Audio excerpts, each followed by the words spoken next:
Hello guys, I hope you are well. Guys, आज हम solve करेंगे क्वेश्चन 35 कैश फ्लो स्टेटमेंट से। और ये जो क्वेश्चन है गाइस, ये क्वेश्चन हमारी कॉन्सेप्ट को क्लियर करेगा फाइनेंशियल एक्टिविटी से रिलेटेड। ठीक है, हम इस क्वेश्चन में फाइनेंशियल एक्टिविटी से रिलेटेड सारे छोटे छोटे जो ट्रिक्स हैं, जो कॉन्सेप्ट हैं, वो क्लियर करेंगे। इससे हमें एग्जाम में बहुत हेल्प मिल पाए। ठीक है गाइस, तो क्वेश्चन को स्टार्ट करने से पहले एक छोटी सी इन्फॉर्मेशन गाइस। मेरा चैनल एक्सेस टू कॉमर्स और मेरा एप्लीकेशन है A2C। आपको मेरे एप्लीकेशन पे अकाउंट्स और इकोनॉमिक्स क्लास 12 का कंबाइंड कोर्स मिलेगा और एंटरप्रेन्योरशिप का सिंगल कोर्स मिलेगा, जिसमें आपको मिलेंगे notes, video lectures, previous year question, sample papers. तो गाइज, आप मेरा एप्लीकेशन डाउनलोड कर सकते हैं गूगल प्ले स्टोर से, या फिर आपको लिंक में, जो लिंक है हमारे एप्लीकेशन का, वो डिस्क्रिप्शन बॉक्स में मिलेगा। तो guys, you can start your journey. Accounts और इकोनॉमिक्स का बहुत ही नॉमिनल चार्ज है 1000 रुपीज़, और एंटरप्रेन्योरशिप का 500 rupees. So these are very nominal charge syllabus. ठीक है, आगे देखते हैं गाइज। अब हमारे पास है क्वेश्चन 35।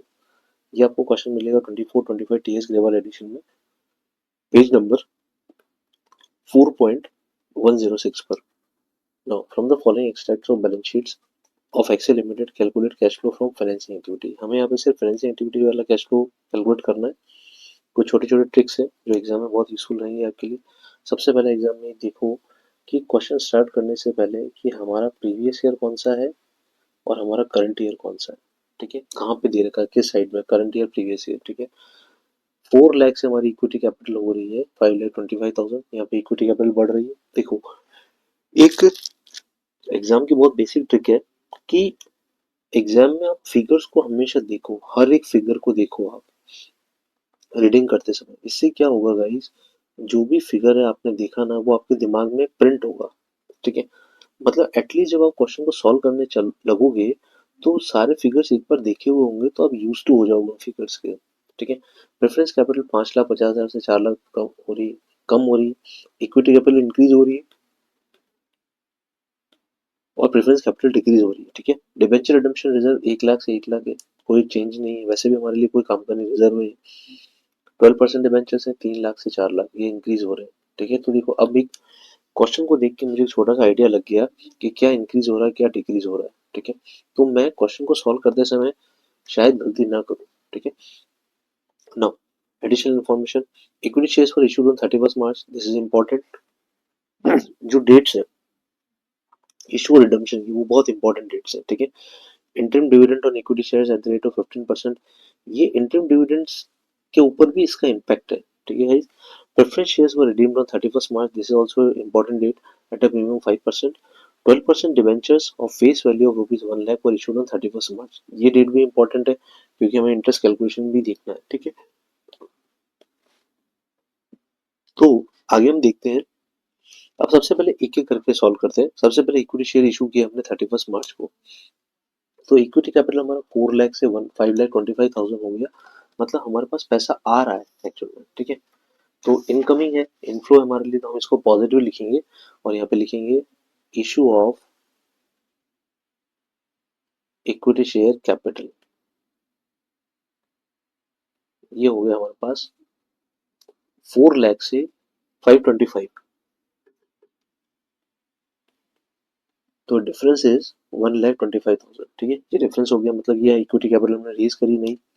अब हमने 31 मार्च को रेज करी, इंटरिम डिविडेंड पे किया हमने 15%। मतलब अगर हमने ये कैपिटल 31 मार्च को रेज करी है, तो 1,25,000 पे इंटरिम डिविडेंड पे नहीं होगा, क्योंकि ये तो साल के एंड में रेज हुई है। ठीक है, हमने जो शेयर्स इशू करे हैं वो साल के एंड में इशू करें, तो इस पे कोई भी इंटरिम डिविडेंड नहीं होगा। तो इंटरिम डिविडेंड होगा सिर्फ ओपनिंग बैलेंस पे। 4 लाख हमारा ओपनिंग बैलेंस है गाइस, और हमें 4 लाख का 15% हमें इंटरिम डिविडेंड रेज करना है। तो 4 लाख का 15% हो जाएगा नियर अबाउट 60,000। ठीक है गाइस, 60,000 हमारा इंटरिम डिविडेंड है, ये हम पे कर रहे हैं। ठीक है, आउटफ्लो है, तो यहाँ पे लिख देंगे इंटरिम डिविडेंड। ठीक है, छोटा सा लिख देते हैं इंटरिम डिविडेंड, और आउटफ्लो हो रहा है 60,000 का, तो ब्रैकेट लगा देंगे नेगेटिव फिगर के लिए, because this is outflow of cash. ठीक है, एक पार्ट हो गया। अब एग्जाम के लिए एक और ट्रिक देखो। एग्जाम के लिए ट्रिक क्या है, सिंपल है। जब भी आपने कोई पार्ट कर लिया, एक तो जो मैंने, जैसे मैंने यहाँ से कैलकुलेशन हटा दिया, ठीक है, बट वहां पे आपको कैलकुलेशन रखना है, क्योंकि आपका वर्किंग नोट का पार्ट होगा। और जब भी आपने इसको कर दिया है, तो इसको टिक कर दो। अब आपने इंटरिम डिविडेंड कर दिया, और इक्विटी कैपिटल भी कर दिया तो उसे टिक कर दो आप। एग्जाम में टिक करने से आपको ध्यान रहेगा कि हाँ ये ट्रीटमेंट हो चुका है, ठीक है। अच्छा, अब नेक्स्ट है, अगर इंटरिम डिविडेंड या फाइनल डिविडेंड कहीं पे भी आता है इक्विटी शेयर्स का, तो आपको एक बात हमेशा याद रखनी है कि प्रेफरेंस डिविडेंड भी होगा फिर तो, ठीक है। ये चीज आपको ध्यान रखनी है एग्जाम में। इस क्वेश्चन में कहीं भी प्रेफरेंस डिविडेंड के बारे में भी नहीं बोला है, आप स्किप कर जाओगे। तो आपको क्या करना है, जैसे ही इंटरिम डिविडेंड या फाइनल डिविडेंड वर्ड आता है तो प्रेफरेंस डिविडेंड याद आ जाना चाहिए आपके, आप में प्रैक्टिस डाल लो अपने, ठीक है। तो 10% प्रेफरेंस कैपिटल है। प्रेफरेंस कैपिटल 5 लाख से 5,50,000 से 4 लाख होगी। कैपिटल कम हो रही है, अब देखते हैं कब कम हो रही है। Preference dividend, preference shares were redeemed on 31 March at a premium 5%। इसका मतलब जो रिडम्पशन हो रहा है 1,50,000 का, वो 1,50,000 का साल के एंड में हो रहा है, ठीक है। इसका मतलब जो प्रेफरेंस डिविडेंड होगा वो पूरा 5,50,000 पे होगा, क्योंकि 5,50,000 की कैपिटल पूरे साल भर आउटस्टैंडिंग रही, ठीक है। तो इंटू 10%, ठीक है। तो प्रेफरेंस डिविडेंड हमने पे किया 55,000, ठीक। तो ये हो गया। अब यहाँ पे लिख देते हैं डिविडेंड ऑन प्रेफरेंस शेयर्स,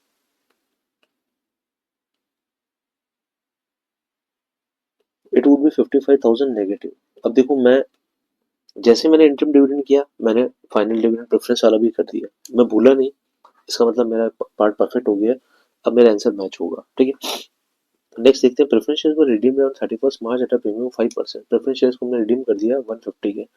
तो 150 अगर प्रेफरेंस शेयर्स को रिडीम किया तो 5% पे किया, तो मतलब प्रीमियम मैंने पे किया 7,500, ठीक है। तो टोटल मेरा पेमेंट हो गया 1,50,000 प्लस 7,500, ठीक है, is equal to rupees 5 lakh, sorry 1,57,500। ये मेरा टोटल आउटफ्लो है।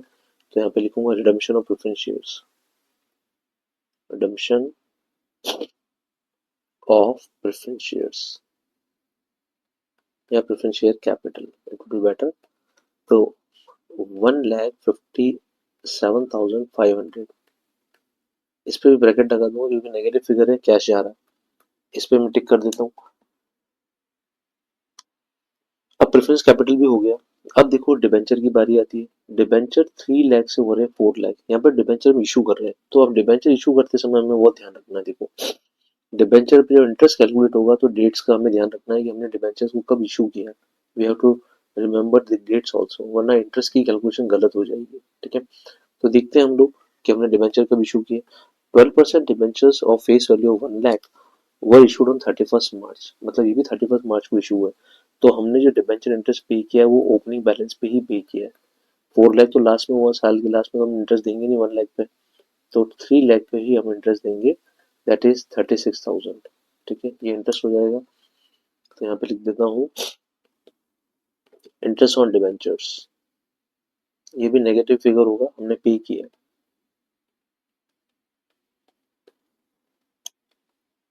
अब हमने डिबेंचर्स इशू किए 1 लाख के, तो यहाँ पे लिख देता हूँ इशू ऑफ डिबेंचर्स, ठीक है गाइस। देखो इशू ऑफ डिबेंचर्स हमारा पॉजिटिव फिगर है, इशू ऑफ डिबेंचर्स 1 लाख।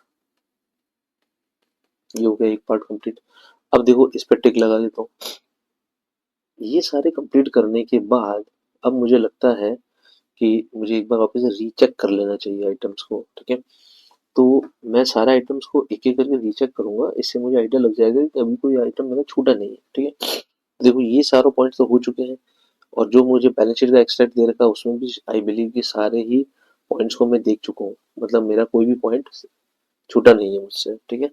देखो इक्विटी हो गया, प्रेफरेंस हो गया, डिबेंचर रिडम्पशन रिजर्व का हमें कोई लेना देना नहीं है इस क्वेश्चन में, 12% डिबेंचर्स वाला पार्ट भी हो गया, मतलब सारे आइटम्स हो गए। अब मैं इन सबकी टोटल कर देता हूँ, ठीक है, जस्ट होल्ड, टोटल लगा लेता हूँ मैं। 1,25,000 -60 -55,000 -157500 -36,000 प्लस 1 लाख। तो यहाँ पे मेरा नेगेटिव फिगर आ रहा है 83,500 का, ठीक है गाइस, ये नेगेटिव फिगर आ गया। अगर ये नेगेटिव फिगर है तो मैं लिखूंगा cash used in financing activity, मतलब ऑपरेटिंग एक्टिविटी या इन्वेस्टिंग एक्टिविटी से जो पैसा आ रहा है उस पैसे को हम फाइनेंसिंग एक्टिविटी में यूज ले रहे हैं रीपेमेंट्स के लिए, कैपिटल रीपेमेंट्स होने के लिए। तो ये हो गया गाइस हमारा पूरा क्वेश्चन सॉल्व। इस तरह से हम एक-एक छोटी-छोटी सी ट्रिक्स को अपना कर, ठीक है, छोटी-छोटी ट्रिक्स हमारी एक्टिविटीज़ है जो हमें एग्ज़ाम में परफ़ॉर्म करनी है, तो आपका क्वेश्चन एकदम सही हो जाएगा। तो guys if you like my teaching please subscribe my channel. Thank you very much. Good bye.